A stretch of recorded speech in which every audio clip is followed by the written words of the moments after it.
এখন একটা মহামারীর সময় চলছে, কোভিড চলছে।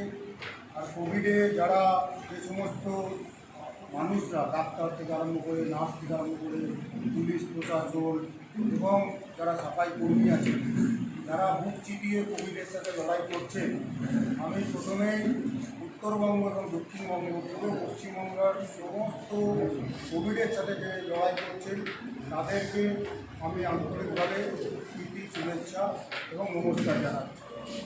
দেখুন, প্রবীণদা বলেছেন যে আত্মনির্ভর ভারত, আর তাকে কেন্দ্র করে মোদিজির যে স্বপ্ন, আর সেই স্বপ্ন সাকার করার জন্যে 130 কোটি ভারতবাসী যেভাবে এক হয়ে প্রত্যেকটা ক্ষেত্রে লড়াই করছে, আমরা আশাবাদী যে মোদিজির যে স্বপ্ন ভারত আবার জগৎসভায় শ্রেষ্ঠ আসন লবে, সেই স্বপ্ন সাকার হবে।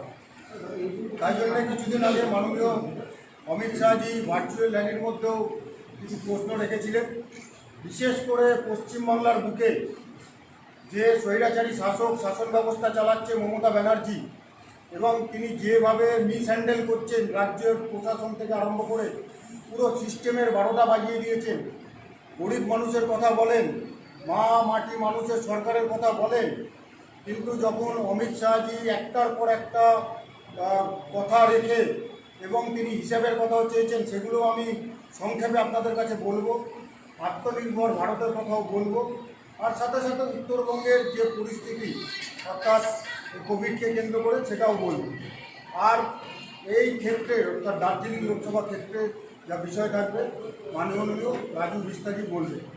আমি প্রথমে অমিত শাহজির যে কথাগুলো বলেছিলেন সেটা দিয়ে আমি শুরু করতে চাই। মুখ্যমন্ত্রী বলছেন গরিবের সরকার। তা আমরা জানি পশ্চিমবঙ্গে গরিব হচ্ছে, সবথেকে গরিব হচ্ছে কৃষকরা। কৃষকদেরকে যে 6,000 টাকা করে প্রধানমন্ত্রী যে 6,000 টাকা করে দিচ্ছিলেন কৃষক সম্মান নিধি, কেন পশ্চিমবঙ্গের কৃষকরা পাবে না? আমাদের প্রশ্ন 1 নম্বর এটা। দ্বিতীয় হচ্ছে, সেখানে অমিত শাহজি পরিষ্কার করেছেন আমরা 2021 সালে ক্ষমতায় আসতে চলেছি, এবং 2021 সালে ক্ষমতায় আসার পরে পরে আয়ুষ্মান ভারত 1 মিনিটের ভেতর লাগু করব। প্রত্যেকটা রাজ্যের সাধারণ মানুষরা 5 লক্ষ টাকা করে পাবে পরিবার পিছু। কেন ভারতবর্ষের মানুষরা পাবে না? 5 লক্ষ টাকা করে চিকিৎসার জন্যে আয়ুষ্মান ভারত। আপনি ভারতবর্ষের যে কোনো রাজ্যে গিয়ে আপনি আপনার স্বাস্থ্য পরীক্ষা থেকে আপনার যে কোনো চিকিৎসা করাতে পারেন। এখানে স্বাস্থ্য ব্যবস্থা নেই। হাজার হাজার লোক এই দেখেছেন কোভিডের সময়, কেউ হায়দ্রাবাদ, কেউ ব্যাঙ্গালোর, কেউ তামিলনাড়ুতে গিয়ে তারা আটকে গেছিলেন। আমরা তাদেরকে ফিরিয়ে আনার ব্যবস্থা করেছি। রাজ্য সরকার উদাসীন ছিলেন। সেই বিষয়ে মাননীয় অমিত শাহজি প্রশ্ন তুলেছে। মমতা ব্যানার্জি বারবার বলেন যে আমাদের কেন্দ্র সরকার বঞ্চনা করে, কেন্দ্র সরকার নাকি তাদেরকে বঞ্চনা করছে। আপনারা জানেন যে এর আগে যে সরকার ছিল সেই সরকার মমতা ব্যানার্জিকে কত টাকা দিয়েছে? 1,43,000 কোটি রাত্রি এরকম একটা টাকা দিয়েছে। নরেন্দ্র মোদীর সরকার 5 বছরে মমতা ব্যানার্জি সরকারকে 4,48,214 কোটি টাকা দিয়েছেন, এবং অত্যন্ত দুঃখের সাথে বলতে হচ্ছে এই টাকার প্রকৃত হিসাবও উনি দেন না। অমিত শাহজি চ্যালেঞ্জ করেছেন যে আপনি কি করেছেন সেই হিসাবগুলো দিন। আপনারা শুনলে আশ্চর্য হয়ে যাবেন, পশ্চিমবঙ্গে 5 বছর ধরে অডিট রিপোর্ট বিধানসভায় দেয় না। এখানে মুখ্যমন্ত্রী নিজে বলছেন যে আমি ক্যাগের রিপোর্টকে ক্যাগকে আমি অডিট করতে দেবো না। এই চলছে পশ্চিমবঙ্গের বুকে। আজকে গরিব মানুষের যে অর্থ, সেই অর্থ নিয়ে ছিনিমিনি খেলা হচ্ছে। আজকে সিএ নিয়ে অমিত শাহ একদম পরিষ্কার চ্যালেঞ্জ করেছেন যে মমতা ব্যানার্জি কেন আপনি সিএ নিয়ে বিরোধিতা করছেন।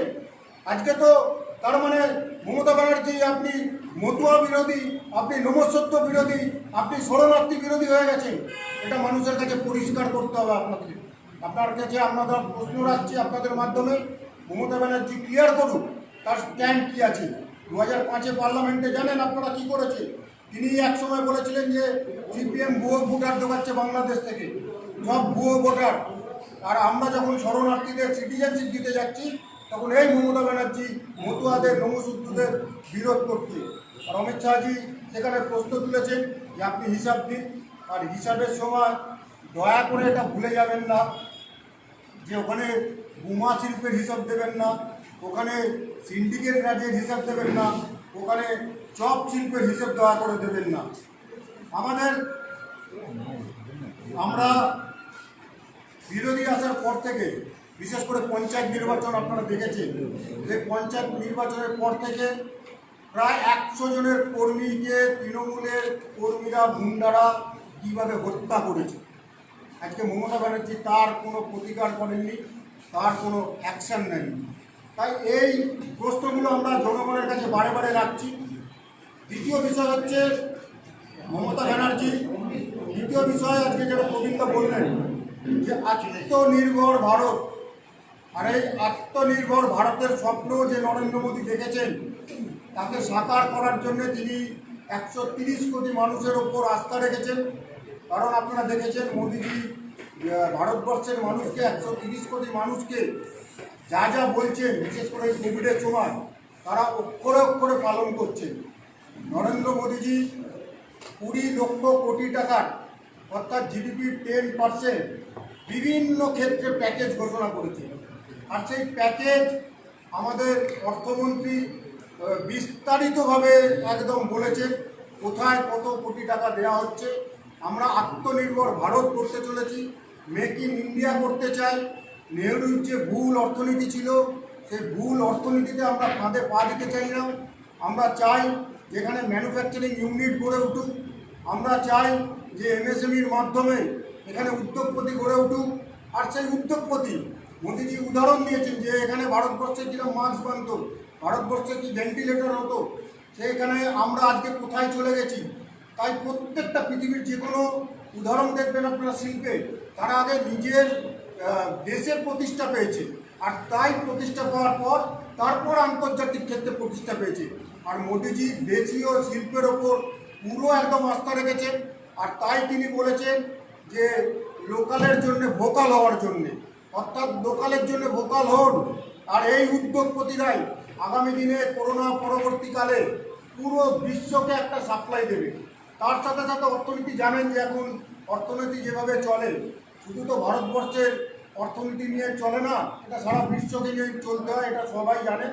আর তাই জন্যে আমরা বিদেশির থেকে বিদেশি বিনিয়োগে আমরা আকৃষ্ট করব। কিন্তু এইখান থেকে যাতে আমরা বেশি করে উদ্যোগপতি তৈরি করে আমাদের ছেলেরা, আমাদের মা বোনেদের যে উদ্যোগ, সেই উদ্যোগ যাতে আমরা পৃথিবীর বুকে পৌঁছে দিতে পারি, তার জন্য ব্যবস্থা করতে হবে। তাই 130 কোটি ভারতবাসীর ওপর তিনি আস্থা রেখেছেন। আর তার সাথে সাথে আমরা আরেকটা কথা বলছি যে এই যে কোভিড, আত্মনির্ভর ভারত আর আমাদের অমিত শাহজির যে ভাষণ, সেটা আপনারা বিস্তারিত দেখেছেন, শুনেছেন, এগুলো আছে, পুরো বিস্তারিত ইকোনমিক প্যাকেজ আছে। এবার আমাদের আসতে হবে কোভিডকে কেন্দ্র করে। আর কোভিড বলতে গেলে পুরো পশ্চিমবঙ্গ ব্যর্থ। মমতা ব্যানার্জি পুরো ব্যর্থতার নজির গড়ে দিয়েছে। আর বিশেষ করে এই উত্তরবঙ্গে 45 দিন যখন লকডাউন ছিল, এই লকডাউন পিরিয়ডটা কিসের জন্য ছিল? এই লকডাউন পিরিয়ডটা ছিল হচ্ছে ইনফ্রাস্ট্রাকচার ডেভেলপমেন্ট করার জন্যে, স্বাস্থ্য ব্যবস্থা ডেভেলপমেন্ট করার জন্যে। অথচ আমরা কি দেখলাম? উত্তরবঙ্গে 45 দিন মাননীয় মুখ্যমন্ত্রী একবারও ফিরে তাকালেন না। কোনো জেলার ওপর কোনো প্ল্যানিং নেই। এখানে শুধু উত্তরবঙ্গ মেডিকেল কলেজ, একটা মাত্র হাসপাতাল, সেখানে শুধু পরীক্ষা হতো। আমরা বারবার বলেছি যে কেন কুচবিহারে হবে না, কেন আলিপুরদুয়ারে হবে না, কেন দার্জিলিংয়ে হবে না। আর তারপরে তিনি সেটা মালদায় করলেন। আমরা দেখেছি উত্তরবঙ্গ মেডিকেল কলেজে সমস্ত এই উত্তরবঙ্গের লোকেদের নিয়ে চিকিৎসা করার ব্যবস্থা করা হচ্ছে। কি নন প্ল্যানিংয়ের, নন ফাংশনিংয়ের একটা গভর্নমেন্ট। বিশেষ করে উত্তরবঙ্গকে যেভাবে অবহেলিত করা হয়েছে। মমতা ব্যানার্জি ঘোষণা করে দিলেন। মমতা ব্যানার্জি তো মিথ্যাচার করে। মমতা ব্যানার্জি হচ্ছে এখন মিথ্যায় পিএইচডি করেছেন, মিথ্যায় পিএইচডি করেছেন। আজকে উনি ঘোষণা করে দিলেন উত্তরবঙ্গের জন্য 35 জন ডাক্তারের নাকি স্পেশাল টিম ঘোষণা করা হবে। 35 জন ডাক্তার উত্তরবঙ্গে এসে তারা এক্সপার্ট, তারা চিকিৎসা করবে। আমাদের প্রশ্ন, উত্তরবঙ্গের একজন মন্ত্রী রয়েছে গৌতম দেব এবং সরাসরি মমতা ব্যানার্জির কাছে, সেই 35 জন ডাক্তারকে ভলভো বাসে করে চাপিয়ে আনা হলো, তাদেরকে হোটেলে রাখা হলো। আজকে সেই ডাক্তাররা কোথায়? আজকে সেই ডাক্তারদের খুঁজে পাওয়া যাচ্ছে না।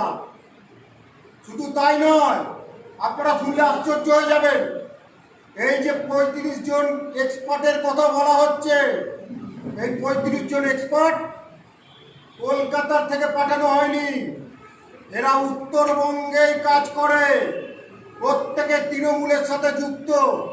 কেউ উত্তরবঙ্গে এসে তারা চিকিৎসা করে না, কলকাতায় বসে থাকে আর মুখ্যমন্ত্রীর ভাইদের সাথে ঘোরাফেরা করে।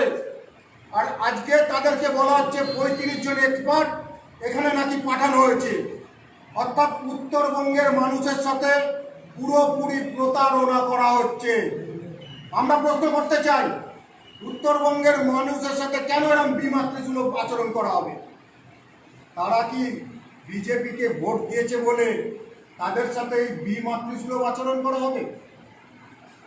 একমাত্র বিজেপিকে ভোট দিয়েছে বলে বলছে দেখো দাঁড়াও। ইলেকশনের পরে মমতা ব্যানার্জি ব্যারাকপুরে গিয়ে বলেছিল যে বিজেপিকে ভোট দেবে না, আরও ভোট দাও, দেখাচ্ছি। আর তাই বিজেপিকে ভোট দেওয়ার নমুনা আজকে উত্তরবঙ্গের মানুষের ওপর প্রতিশোধ নিচ্ছেন, যুদ্ধ ঘোষণা করে দিয়েছে। আমরা তীব্র ভাষায় নিন্দা করছি। দ্বিতীয় হচ্ছে এই যে কোয়ারেন্টাইন সেন্টার, পরিযায়ী শ্রমিক, আজকে পরিযায়ী শ্রমিকরা আসবেন না। মমতা ব্যানার্জি বললাম না পিএইচডি করেছে মিথ্যাচারে, আজকে তিনি বললেন, আমরা বললাম শ্রমিক এক্সপ্রেস, আমাদের যে শ্রমিকরা রয়েছে তাদের বাবা মারা অধীর আগ্রহে অপেক্ষা করছে, তাদের বাড়িতে ফেরত নিয়ে আসবে। তাদের ছেলেরা বাইরে রয়েছে, এখান থেকে গেছে, আর তারা যখন ফেরত আসতে চাইছে মুখ্যমন্ত্রী গা করছে না। যখন শ্রমিক স্পেশাল নাম দেওয়া হলো, আর মমতা ব্যানার্জি কি বললেন? করোনা এক্সপ্রেস আসছে, করোনা এক্সপ্রেস আসছে। আজকে মমতা ব্যানার্জির যদি কোনো আত্মীয় থাকতো তিনি বলতে পারতেন।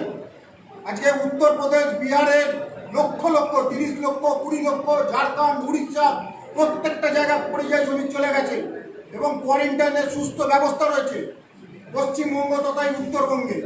আপনারাই ছবি করেছেন, আপনারাই দেখেছেন কোয়ারেন্টাইন সেন্টারগুলোর কি দুরবস্থা। মানুষ বনে বাজারে থাকছে উত্তরবঙ্গের কোয়ারেন্টাইনে, যারা পরিযায়ী শ্রমিক এসছে তারা বনে বাস করছে। আপনারা দেখিয়েছেন ছবি, কি নির্মম অত্যাচার। কোথায় যাচ্ছে এই টাকাগুলো? কেন্দ্রের হাজার হাজার কোটি টাকা খালি লুটপাট করছে তৃণমূলের গুন্ডারা। আজকে কোভিডের সময় দেখেছেন আপনারা, বলতে লজ্জা করে না? আপনারা এখানে সাংবাদিকরা দেখিয়েছেন, তৃণমূলের কোনো লজ্জা নেই যে কীভাবে এই দুঃসময়েও গরিব মানুষকে লুটপাট করছে, কীভাবে রেশনে দুর্নীতি করছে, কীভাবে তৃণমূলের একাংশ খেয়ে খেয়ে পেট মোটা করে ফেলছে, কীভাবে চাল চুরি করছে, রেশন ব্যবস্থা ভেঙে পড়েছে। আর আজকে যখন আমাদের সাংসদরা যখন গরিব মানুষের পাশে এই কোভিডের সময়, দুঃসময় মানুষের পাশে প্রাণ নিয়ে যাচ্ছে, আপনি একজন একজন করে এমপি দেখুন। আমার পাশে বসে আছে রাজু বিস্তারি, তাকে ঢুকতে দেওয়া যাবে না। জন বাল্লাকে হাউস অ্যারেস্ট করে দিল, এফআইআর করে দিল। পাশে জলপাইগুড়ি এমপিকে, তাকেও হাউস অ্যারেস্ট করে দিল, জয়ন্তদাকে। এবং নজিরবিহীন ঘটনা, সুকান্ত মজুমদারকে কতবার যে অ্যারেস্ট, কতবার যে আটকেছে, আর তাকে ত্রাণ বিলি করার জন্যে হাইকোর্ট থেকে গিয়ে পারমিশন আনতে হলো। লজ্জাজনক ঘটনা। কুচবিহারের নিশীথ প্রামাণিককে আটকানো হচ্ছে, খগেন মুর্মুকে আটকানো হচ্ছে, একটার পর একটা জায়গায় প্রত্যেকটাকে আটকানো হচ্ছে। আর তৃণমূলের ছোট বড় সেজ পড়ে নেতারা তারা লুট করে যাচ্ছে। আজকে উত্তরবঙ্গের পরিস্থিতি কি? এখনো এখানে কোভিড নিয়ে ইনফ্রাস্ট্রাকচার ডেভেলপমেন্ট নেই, এখনো পরিস্থিতি ঠিক নয়, এখনো মানুষ জানে না কোভিড হলে কোথায় যাবে, কোনো রকম প্রচার নেই। টেস্টিং হলে 15 দিন পর রিপোর্ট আসছে। উত্তরবঙ্গের মানুষকে তিনি কি ভেবেছেন? তিনি কি ভেবেছেন উত্তরবঙ্গের মানুষকে? আজকে প্রতারিত করছেন উত্তরবঙ্গের মানুষকে শুধুমাত্র বিজেপিকে ভোট দেওয়ার জন্য। দুদিন আগের ঘটনা দেখুন, মমতা ব্যানার্জিকে বলেন, মমতা কি অমানবিক দেখুন।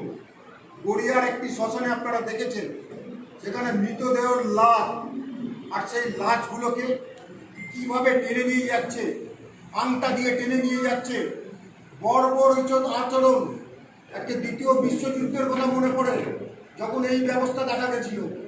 আর আজকের এই মুখ্যমন্ত্রী, মনে আছে আপনাদের জুন মাসে 2010 সালে লালগড়ে যখন মাওবাদীদের সাথে এনকাউন্টার হচ্ছে, আর তখন ঠিক এইভাবে পুলিশ লাশগুলোকে বাসে করে ঝুলিয়ে নিয়ে যাচ্ছিল, আর মমতা ব্যানার্জি সারা রাজ্য তোলপাড় করে পুরো অবরোধ করে দিয়েছিলেন। আজকে মমতা ব্যানার্জি বর্বরোচিত আচরণ আজকে বাংলার মানুষ দেখতে পাচ্ছে। আর তাই আজকে এই সরকার যেভাবে পুরোপুরি ব্যর্থ হয়েছে, কোনো রাজ্যে দেখতে পাবেন না। আজকে দেখুন, আজকে রাজ্যে একটার পর একটা সচিব বদল করে দিয়েছে। প্রথমে স্বাস্থ্য সচিবকে বদল করে দিল, তারপরে আমাদের খাদ্য সচিবকে বদল করে দিল, পুর নিগমের সচিবকে বদল করে দিল, তারপরে আমফান এলো দিদিমণির প্রিয় ভাই সঞ্জীব গোয়েঙ্কা, তার মাথায় হাত থাকতো সবসময়। যেই আমফানে বিদ্যুৎ বিপর্যয় হলো, সঙ্গে সঙ্গে তীর ঘুরে গেল সঞ্জীব গোয়েঙ্কার দিকে। আবার কিছুদিন আগে দেখেছি যে আমরা মনোপলি ভাঙার জন্যে, অর্থাৎ কলকাতায় সব থেকে বিদ্যুতের দর বেশি, ইলেকট্রিসিটি না, আর আমরা তার জন্য লাগাতার আন্দোলন করছিলাম। আর দিদিমণি সঞ্জীব গোয়েঙ্কাকে বাঁচানোর জন্যে আমাদের ওপর জল কামান, পুলিশের লাঠি, জেল হাজত, মিথ্যা মামলা সব করেছে, কিন্তু আমাদের আটকাতে পারিনি। আমাদের আন্দোলন চলছে। আমরা বলেছি মনোপলি চলতে পারে না, কারণ মোবাইলে দেখেছেন এখন অনেক কোম্পানি আছে, যার যেখানে কম পয়সায় ভালো পরিষেবা দেবে, কেন আমরা নেবো না? সেরকম সিএসসির অন্য রাজ্যে তো আছে, যেখানে কম পয়সায় বিদ্যুৎ দেওয়া হচ্ছে, সেখানে তো তারা সেইভাবে পরিষেবা নিচ্ছে। কিন্তু মমতা ব্যানার্জি পশ্চিমবাংলায় করতে দেবে না। আমরা জানতে চাই সঞ্জীব গোয়েঙ্কার সাথে তার কী ডিল হয়েছে, প্রকাশ্যে নিয়ে আসুন। তাই এই পুরো বিষয়গুলো ছিল, বিশেষ করে উত্তরবঙ্গের যে বিষয়, আমরা মনে করি যে বিমাতৃসুলভ আচরণ মমতা ব্যানার্জি করছেন, তার তীব্র ভাষায় নিন্দা করছে। এবং আমরা কথা দিচ্ছি আপনাদেরকে, দিলীপদাও এর আগে বলেছেন, কেন্দ্রীয় নেতৃত্ব বলেছেন যে সোনার বাংলা আমরা করব, এবং সোনার বাংলার মধ্যে এই উত্তরবঙ্গকে যেভাবে সিপিএম থেকে আরম্ভ করে তৃণমূল যেভাবে বিমাতৃসুলভ আচরণ করে এসছে, এইখানকার মানুষের ওপর প্রতিহিংসা নিচ্ছে, আমরা এই উত্তরবঙ্গকে একদম সোনার বাংলায় মুড়ে দেব।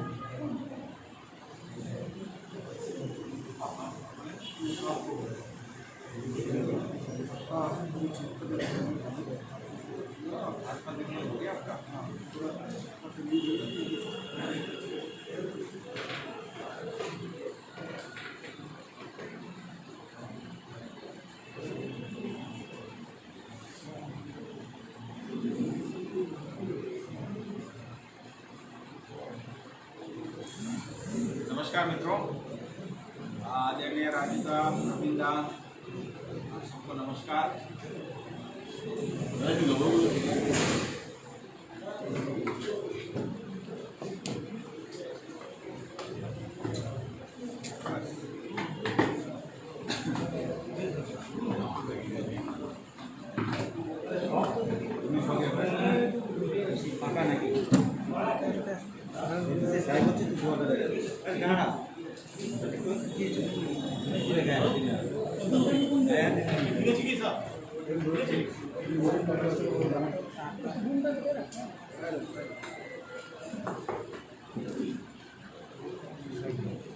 राजूदा ने काफी विस्तार से जो है सारे विषय रख दिए हैं।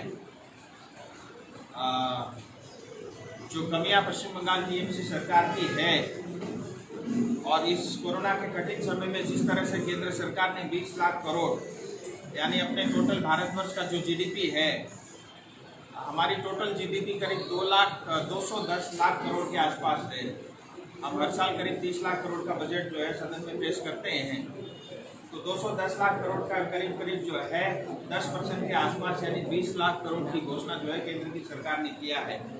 ये कठिन समय है और इससे बहुत सारे इंडस्ट्री को नुकसान हुआ है, और ओबियसली हमारा जो क्षेत्र है वो टूरिज्म और सर्विस सेक्टर पे ज़्यादा निर्भर करता है। कुछ नाते जो है हमारे को ज़्यादा उसकी तकलीफ भी हुई है। अब ये सब इंडस्ट्री को उभरने में मदद मिले, इन सब बातों को देखते हुए जो है 20 लाख करोड़ की घोषणा की है। विस्तार से दादा ने बताया, कुछ बातें मैं भी आपके सामने रखना चाहूँगा। पहली घोषणा हुई थी प्रधानमंत्री जो है गरीब कल्याण योजना के तहत, जिसके तहत जो है हर एक को 5-5 किलो चावल, 1 किलो दाल और चना दिया गया। इतना ही नहीं, जो मनरेगा का बजट है उसको बढ़ा करके 182 से 202 रुपये किया गया। सीनियर सिटीजन और जो डिसेबल लोग हैं उनके लिए हर महीने जो है 1000 रुपये की घोषणा की गई है और वो दिया गया। और जनधन अकाउंट के अंदर में 500 रुपये प्रति माह।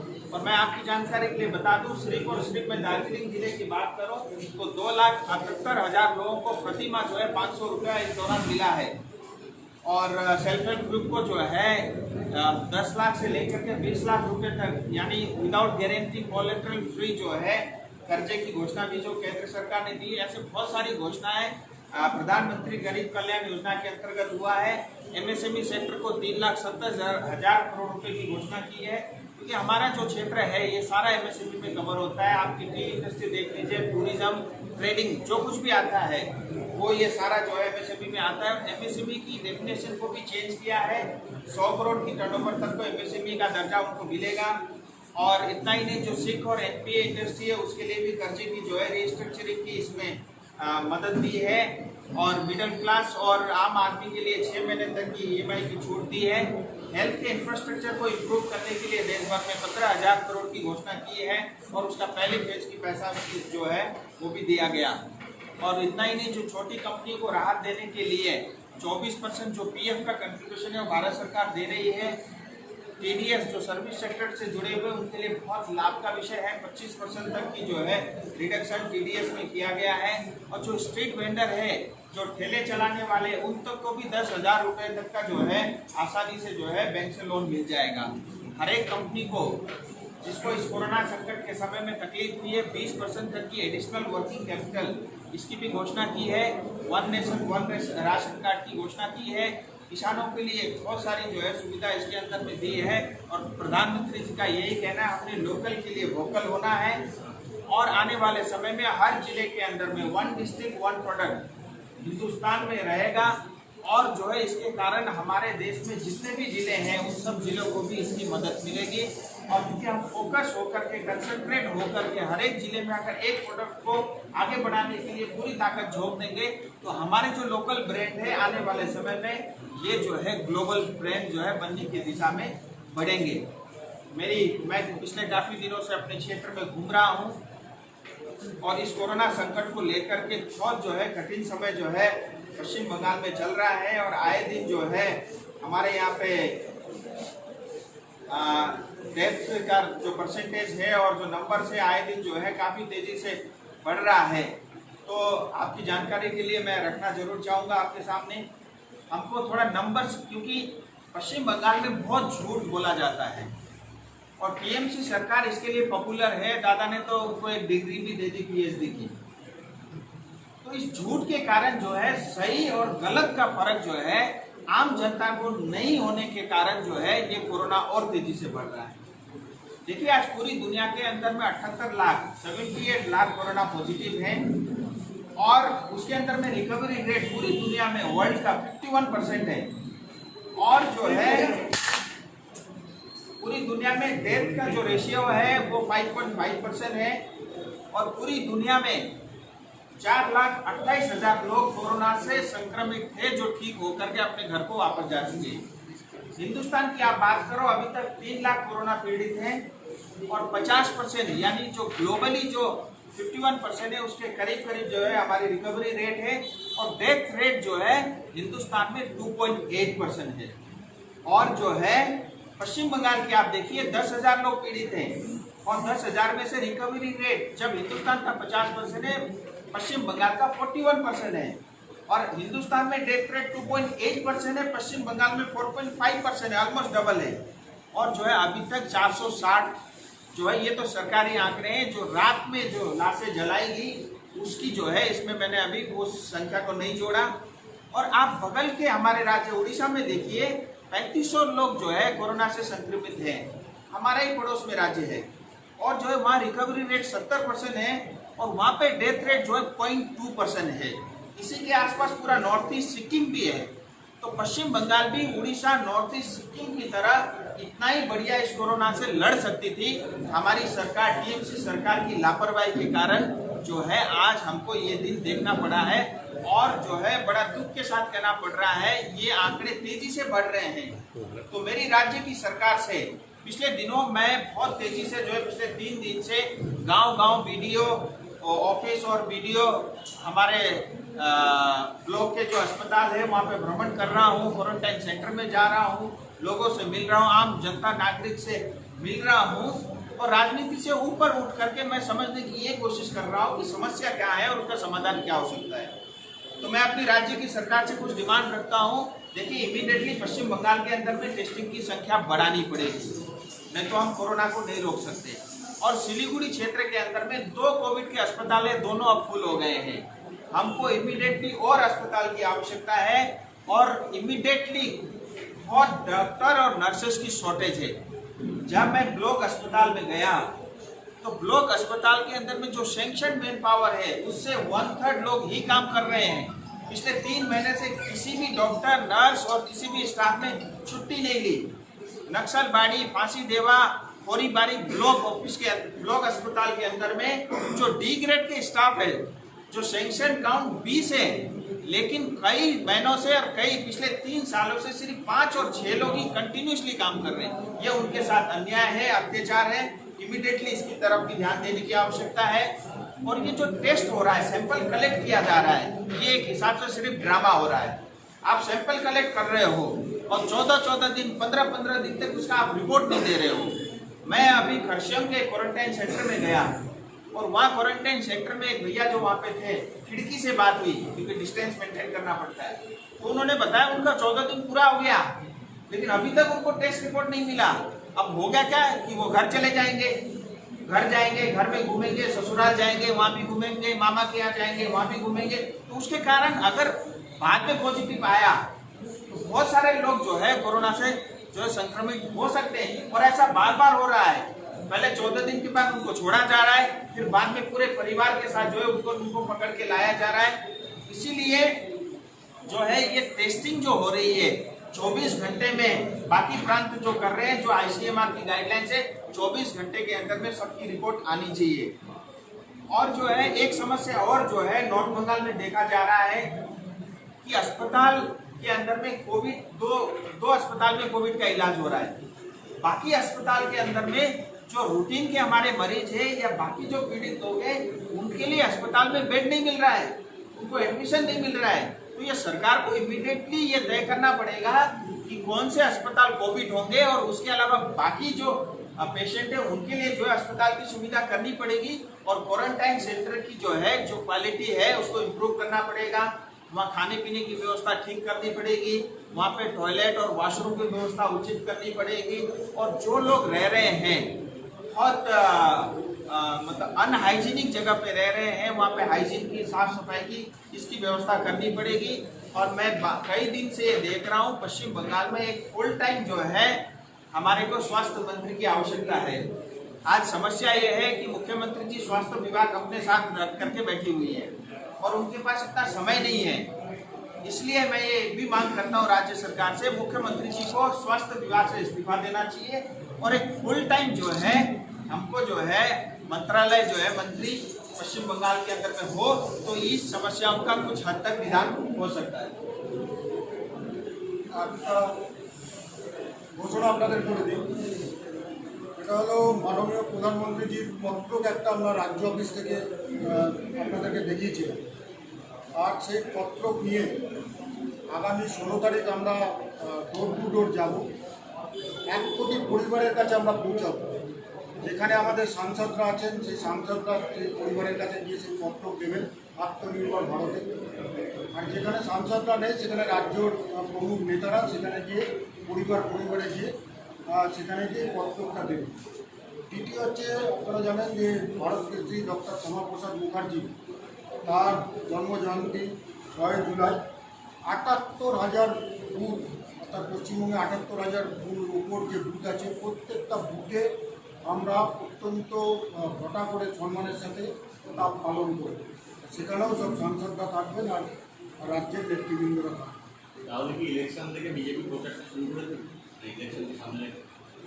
দেখুন, আমরা তো রাজনীতি করি আর রাজনীতি এই কোভিডের সময় আরম্ভ করেছিলেন মুখ্যমন্ত্রী মমতা ব্যানার্জি।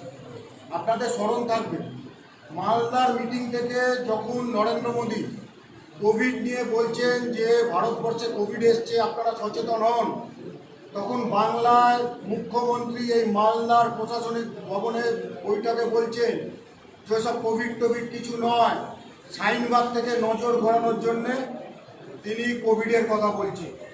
মুখ্যমন্ত্রী একের পর এক রাজনীতি করে যাচ্ছে। আজকে এই কোভিড এবং আমফান জানেন আপনারা, এখানে নোটিশ করা হয়েছে কেউ বেসরকারিভাবে ত্রাণ দিতে পারবে না, অর্থাৎ মানুষের পাশে কেউ দাঁড়াতে পারবে না, শুধু তৃণমূল কংগ্রেস দাঁড়াতে পারবে। আজকে আমি আগেই বললাম যে এমপিদের নামে একটার পর একটা এফআইআর করা হয়েছে, আমাদের কর্মীদের ত্রাণ দিতে গেলে ধরে বেদরক পেটানো হয়েছে, মিথ্যা মামলায় একটার পর একটা কর্মীকে ফাঁসানো হয়েছে। তাহলে রাজনীতি তো মমতা ব্যানার্জি করছে, আমরা তো জনগণের সেবায় নাচছি। রাজু বিস্তারিকে যেতে দেওয়া হচ্ছে না, তৃণমূলের ফোড়েরা ঘুরে বেড়াচ্ছে। তাহলে রাজনীতি কে করছে বাংলার মানুষ বুঝে গেছে, আর রাজনীতিকরণ করে পশ্চিমবাংলাকে মমতা ব্যানার্জি বাঁচাতে পারে। राजू जी, मेरे सवाल आपके पास ये है, जो आप पहले भी बताए थे कि ये पश्चिम बंगाल को जो मुख्यमंत्री है उसको अस्पताल में ये हेल्थ मिनिस्टर इसको हटानी चाहिए, ये और फिर क्वारंटाइन सेंटर में जो चल रहा है इसलिए आपको आरोप लगाया, दिन के दिन ये आरोप बढ़ रहा है, आप लोग भी बताते हैं। लेकिन सवाल ये है इसमें कोई आप लोग ये कह रहा है जो सेंट्रल टीम आया था उस दिन रेगुलेटेड मार्केट देख के उन लोग अलर्ट करके गया था, कुछ प्लीज दे फ्री दिया हमारा एडमिनिस्ट्रेशन। लेकिन आज जो 7 आदमी को कोरोना डिटेक्ट हुआ उसी की बात हमारा एडमिनिस्ट्रेशन 7 दिन उसने बंद कर दिया। तो आप ये उनके लिए क्या बोलेगा सेंट्रल गवर्नमेंट को, ये सेंट्रल टीम को, ये हमारा स्टेट गवर्नमेंट को साथ किया, ये सही किया, आप सेंट्रल गवर्नमेंट क्या करेगा? देखिए, जब अल्फान तूफान के बाद सेंट्रल की टीम आती है, ममता दीदी और उनके मंत्री और उनकी सरकार रेड कारपेट बिछा करके उनको जो है वेलकम करती है, क्योंकि वह उनको टका पैसा मिलने वाला है। और जब वही केंद्र की टोली, वही इंटर मिनिस्ट्रियल टीम जब कोरोना की जांच करने के लिए, यहाँ की परिस्थिति को देखने के लिए केंद्र सरकार ने टोली भेजी राज्य सरकार की मदद करने के लिए, तो 15 दिन तक उनको जो है गेस्ट हाउस से निकलने नहीं दिया जाता। ये हमारी जनता के साथ अन्याय है, अत्याचार है, और ऐसी सरकार को रहने की कोई अनुमति जो है नहीं होनी चाहिए। और आप देखिए, पिछले 2.5-3 महीने के अंदर में जब से लॉकडाउन हुआ, सारी प्रांतों ने अपनी तैयारी की, केंद्र सरकार ने अपनी तैयारी की, और जिसके चलते मैं आपको बताऊं, आज जो है देश भर में 2 लाख से ज्यादा जो है कोविड अस्पताल के हमारे पास बेड है। 10,000 से जो है 1,000 से ज्यादा हमारे डेजिग्नेटेड कोविड अस्पताल देश भर में है। इतना ही नहीं, 21,000 सरकारी छोटे और बड़े अस्पताल और 4,000 प्राइवेट अस्पताल, वो भी बैकअप के अंदर में, एंसिलरीज के अंदर में वो भी है। इतना ही नहीं, 70,000 ऑक्सीजन बेड उपलब्ध है। इतना ही नहीं, हमारे पास 30,000 आज आईसीयू बेड उपलब्ध है। इतनी तैयारी जो है भारत सरकार ने और बहुत सारे प्रांतों ने किया, लेकिन पश्चिम बंगाल ने पिछले 2.5 महीने के अंदर में रात में लाख जलाना, राजनीति करना, इसके अलावा कुछ नहीं किया। ये 2.5 महीने में हम बहुत कुछ कर सकते थे। जो हमारी इनिशियली स्थिति थी वो काफी बेहतर थी। अगर उसी समय हम जगते और समय रहते ये काम करते तो ये काम आज ठीक होता। केंद्र की टोली, मैं बार बार मुख्यमंत्री जी को पत्र लिखा, उसके बाद यहाँ पे आई, उसके बावजूद भी उनको काम करने नहीं दिया गया। इतना ही नहीं, आप देखिए हमारे यहाँ पे पश्चिम नॉर्थ बंगाल के अंदर में एक भी जो है ये टेस्टिंग का लैब उपलब्ध नहीं था। 23 मार्च को सबसे पहले उठ करके पार्लियामेंट में मैं बोला था हमारे को टेस्टिंग की और स्क्रीनिंग की व्यवस्था चाहिए। 29 मई को चालू हो गया, उसमें भी बहुत राजनीति हुई यहाँ।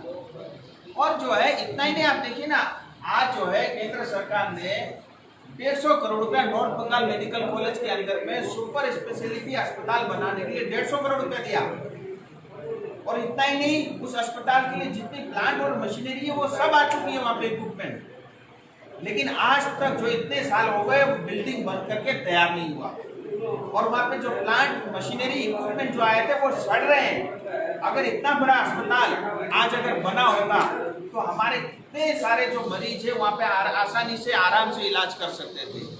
तो ये पूरी तरह जो है नाकाम रही है, फेल रही है। और गप मारने के अलावा ये सरकार कुछ और कर भी नहीं सकती, इससे कोई हमें अपेक्षा भी नहीं है। এর আগে যখন সেন্ট্রাল টিম এসেছিল তখন পশ্চিমবঙ্গের পরিস্থিতি তুলনামূলকভাবে ভালো ছিল আজকের তুলনায়। তো সেই সময় তারা তাদের অবজারভেশন বিভিন্ন জায়গায় কলকাতা এবং নর্থ বেঙ্গলের টিমটি বলেছিল।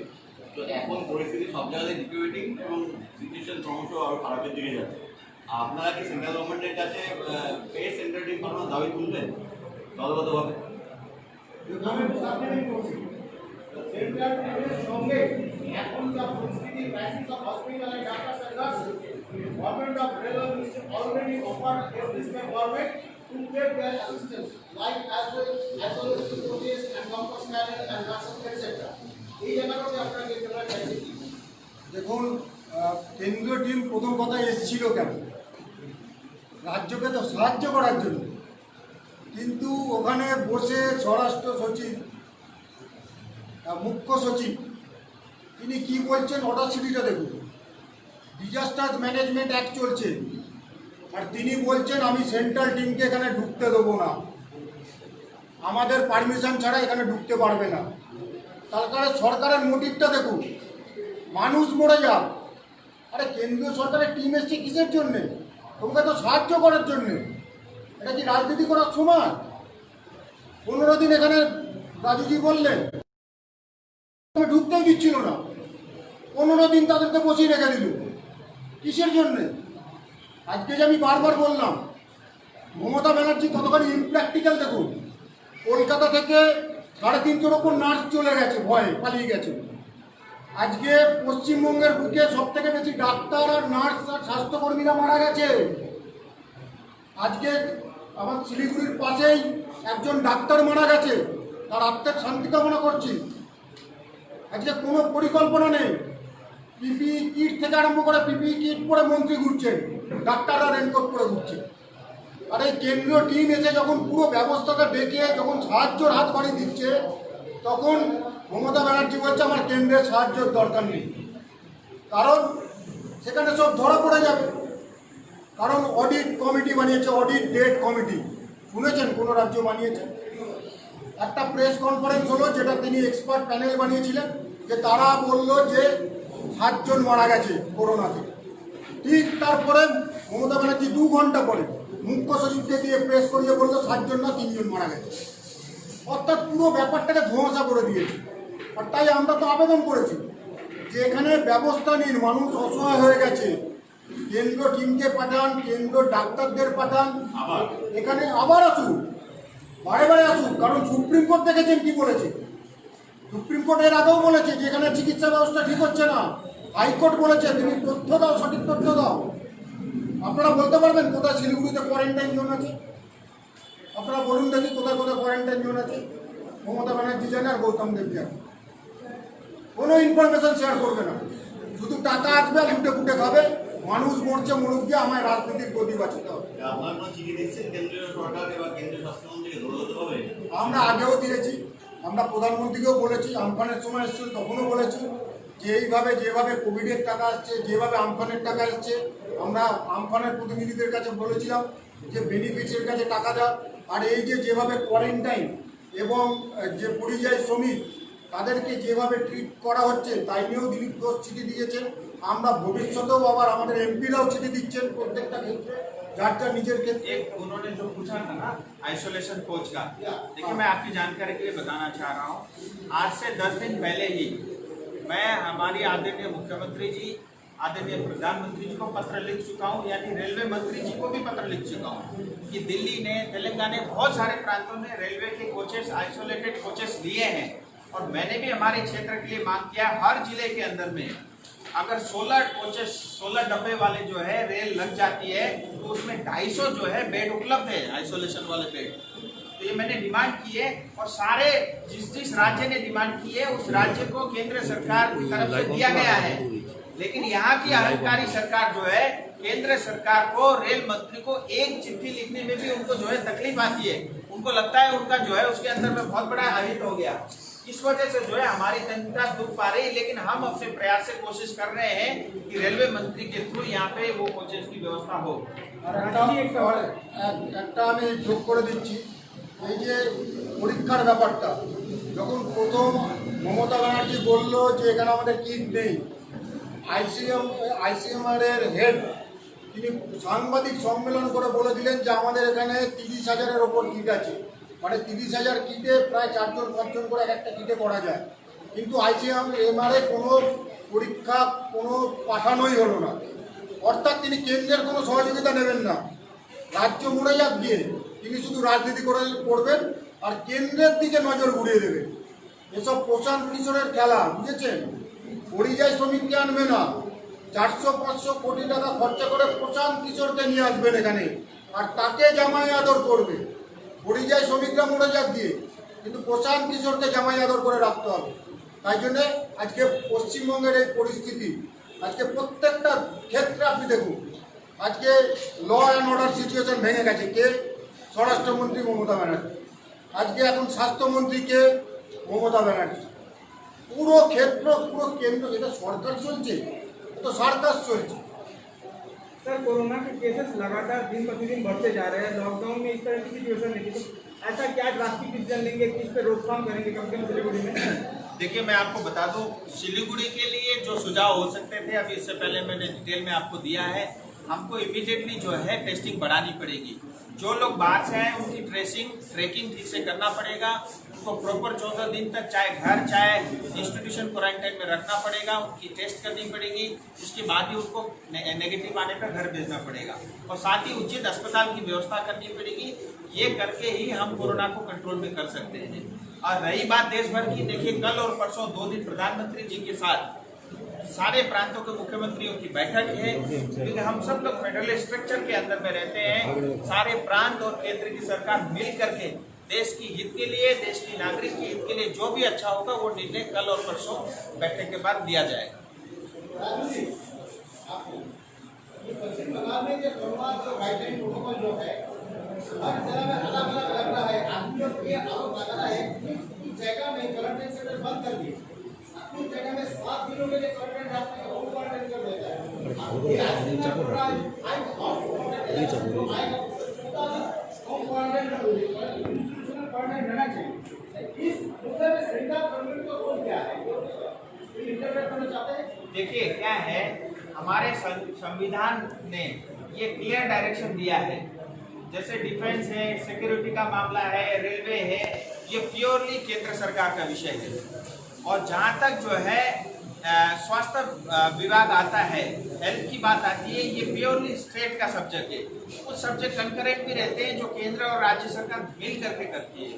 स्वास्थ्य की जो भी व्यवस्था है, जो कुछ भी करना है, वो प्योरली जो है राज्य सरकार को ही करना है। अगर राज्य सरकार केंद्र से मदद मांगे, हम खुले हाथ से, खुले मन से देने के लिए तैयार हैं और आज तक किया भी है। अभी तक मैं आपकी जानकारी के लिए बताऊं, केंद्र सरकार के ऊपर में बारंबार बंगाल की सरकार ये आरोप लगाती है, कुछ नहीं दिया। मैं आपकी जानकारी के लिए बताऊं, अभी तक 6 लाख पीपीई किट केंद्र सरकार पश्चिम बंगाल को दे चुकी है। 7 लाख जो है N95 मास्क दे चुकी है।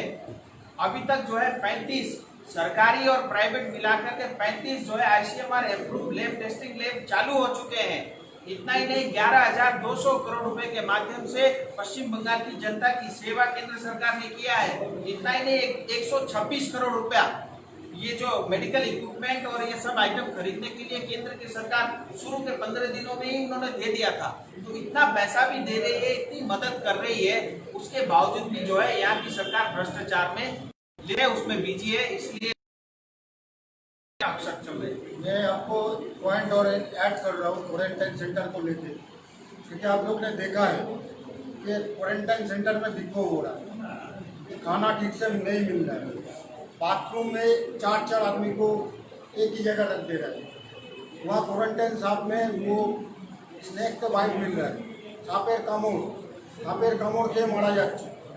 পশ্চিমবঙ্গ সরকারকে হাজার কোটি টাকা দেওয়া হয়েছে করোনা সেন্টার, কোয়ারেন্টাইন সেন্টার চালানোর জন্য, কিন্তু আমরা জানতে পারছি বহু জেলা থেকে আমাদের কাছে খবর আসছে কোয়ারেন্টাইন সেন্টারেও 1900 টাকা 2000 টাকা করে টাকা তোলা হচ্ছে। এটা কি তৃণমূলের সরকার তুলছে না সরকার তুলছে, আমরা এটা জানতে চাই। এই কোয়ারেন্টাইন সেন্টারে যারা রয়েছে তাদের থেকে টাকা নেওয়া হচ্ছে। खैर, आप एक मीडिया से मेरी एक विनती है, आपको एक मैं आपकी जानकारी के लिए भी, और आप इसको थोड़ा सा छानबीन करिए, क्योंकि आप लोगों की पैनी नजर है और पिछले 2.5 महीने से दिन रात आपने मेहनत की है। ये माइग्रेंट लेबर को लेकर के 11,000 क्विंटल चावल जो है हमारे क्षेत्र में, मैं दार्जिलिंग जिले की बात कर रहा हूँ, 11,000 क्विंटल चावल आया है। ये करीब 2.5 करोड़ रुपए के आसपास का सामान है। पिछले दिनों जो 5 किलो चावल था वो तो जनता ने जो है झगड़ा करके काफी हद तक ले लिया, क्योंकि वो बढ़िया क्वालिटी का चावल था। बोले हमको मोदी चावल चाहिए, ये दीदी चावल हमको नहीं चाहिए, काफी हद तक लिया। लेकिन ये जो माइग्रेंट लेबर की अभी जो घोषणा हुई, वो 11,000 जो है क्विंटल चावल दार्जिलिंग जिले में आया और वो गायब हो गया। आप, मैं चाहता हूं आप उसकी थोड़ी सी छानबीन करिए कि उसके अंदर में ये 2.5 करोड़ रुपए का राशन कौन खा गया, और यही रहने वाले किसी नेता ने खाया है।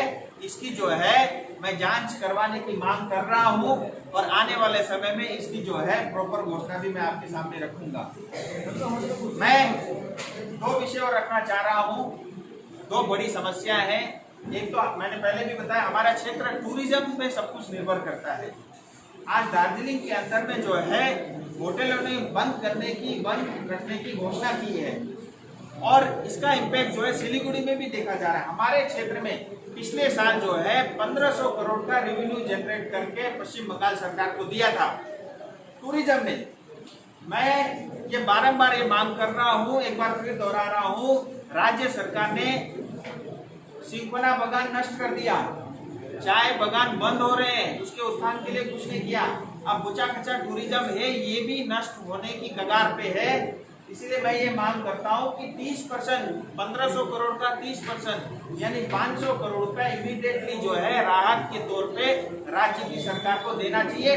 केंद्र सरकार ने जो देना था काफी दे चुकी है, आने वाले समय में केंद्र सरकार और भी घोषणा करेगी। इसके साथ एक बहुत बड़ा विषय भी है स्कूल की फीस और बस की फीस को लेकर के, क्योंकि एजुकेशन प्योरली स्टेट का सब्जेक्ट है, इसके ऊपर में भी टीएमसी सरकार को ध्यान देना चाहिए। और जो हमारे जो पेरेंट्स हैं उनकी चिंता करनी चाहिए। मुझे लगता है वो स्कूल को अगर मदद दे तो उससे टीचरों को फीस भी मिलेगा, और जो पेरेंट के ऊपर में जो ये प्रेशर दबाव पड़ा है इन दिनों, उससे भी जो है उनको बड़ी राहत मिलेगी। স্যার আগে যেটা প্রশ্নটা ছিল আমার, সেটা হচ্ছে জোরে যে কোশ্চেনটা ছিল আমার, সেটা হচ্ছে এত রাজনৈতিক প্রসঙ্গ। সেটা হচ্ছে যে শিলিগুড়ি পুরসভার মেয়াদ শেষ হয়ে গিয়েছে মাঝখানের আগে, এবং তারপরে সেই দর্শক হিসেবে কিন্তু সেই অশোক ভট্টাচার্যকে বসায় মমতা বন্দ্যোপাধ্যায়ের সরকার, এবং সেই সময় যে তালিকায় যে কয়েকজন নাম ছিল তাদের একটা ছোটো কংগ্রেসের কাউন্সিলরদের নাম আছে। এবার অশোকবাবু প্রস্তাব দিয়েছে যে কলকাতা পুরসভা যেরকম দেওয়া ছিল সেরকমটাই করতে হবে, এবং শেষ পর্যন্ত দেখা যাচ্ছে যে তারপরে রাজ্য সরকার অশোকবাবু সমস্ত প্রস্তাব মেনে নিয়েছে। কীভাবে দেখছেন বিষয়? দেখুন, শিলিগুড়ি কর্পোরেশন নিয়ে আপনারা জানেন আমি রাস্তায় বহুবার নেমেছি, এবং সেখানে আমি একটা কথা বলেছিলাম যে এখনও বলছি আমার কোনো ভয় নেই, কারণ এখানকার মন্ত্রী গৌতম দেব, যার কোনো নিজস্ব ক্ষমতা নেই। মমতা ব্যানার্জি তো কাউকে ক্ষমতা দেয় না, অক্ষম। আমি সেদিন শিলিগুড়ির মানুষকে বলেছিলাম যে শিলিগুড়ি কর্পোরেশনের এরিয়ার বাতাবরণ তো বিষাক্ত গ্যাসে ভরে গেছে। GAS গৌতম অশোক শঙ্কর মালাকার এই গ্যাসের থেকে মুক্তি চাইছে, আমার জন্যে মানহানি মামলা করেছিল। আমার তাতে বয়ে গেছে, কারণ সত্য তো আর মামলা দিয়ে আটকানো যাবে না। সেদিন আমি ওই কথাটা বলেছিলাম, আর আজকেও বলছি, এখানে মিলিঝিলি সরকার চলছে।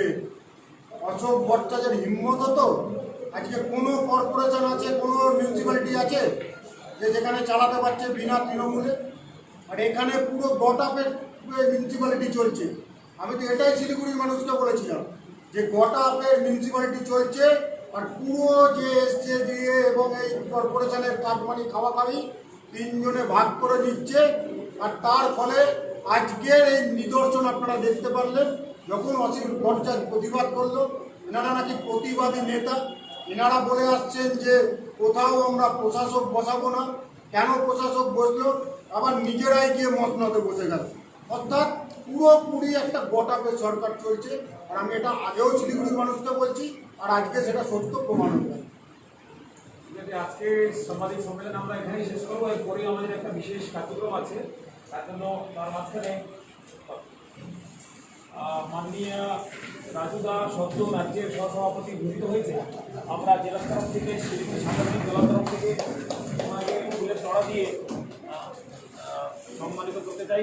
রাজুজি রাজুদাকে দিচ্ছেন, শিলিগুড়ি সাংগঠনিক দলের তরফ থেকে আমরা সম্বর্ধনা দিচ্ছি। অনেক অনেক ধন্যবাদ। ওনার বিশেষ অবদান রয়েছে, উত্তরবঙ্গের মধ্যে অনেক কাজ করেছেন, অনেক সহযোগিতা করেছেন। আমরা চাইছি ওনাকে সবসময় আমাদের কাছে দাঁড়ান। নমস্কার, ধন্যবাদ, ভালো থাকবেন সবাই।